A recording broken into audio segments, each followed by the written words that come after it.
তারানাথ তান্ত্রিকের গল্পে যে জরাসুরের কথা জানা যায় তা কি নিছকই লেখকের কল্পনা, না সত্যিই হয় জরাসুরের এই পুজো? আজ বাংলার অবলুপ্ত পুজো প্রথায় তারই সন্ধান করব। সাহিত্যের কথায় জরাসুরের যে বর্ণনা আছে তার 3টি মাথা, 6টি হাত, 6টি পা, 1টি লেজ, সারা গায়ে কাঁটা, 3টি লাল চোখ ও জিভ বের করা। অমাবস্যার দিন পুজোর শেষে বিসর্জনের বদলে তাজা রক্ত ঢেলে ঢেলে এই মূর্তিকে গলিয়ে ফেলা হয়, যার জন্য দরকার অসংখ্য বলিযোগ্য পশু।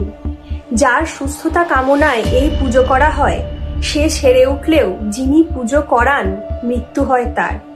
কিন্তু সাহিত্যের সাথে বাস্তবের মিল কতটা তাই জেনে নেব আর। জরাসুর বা জরের দেবতার নাম ভিন্ন এলাকায় ভিন্ন, কোথাও জরা, কোথাও জরি, আবার কোথাও একসাথে জরাজরি।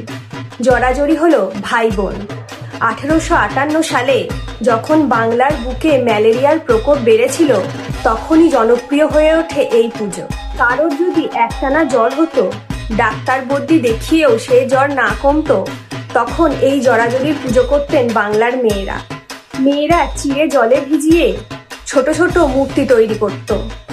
বিজোড় সংখ্যায় পূজারিনী বা ব্রতচারিণীর প্রয়োজন হতো।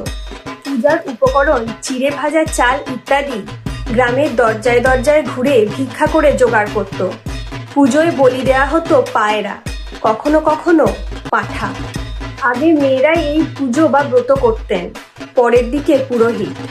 পুজোর শেষে জরাসুর বা জরাজরির মাহাত্ম্যসূচক ব্রত কথা শোনানো হতো, যা এখন প্রায় অবলুপ্ত।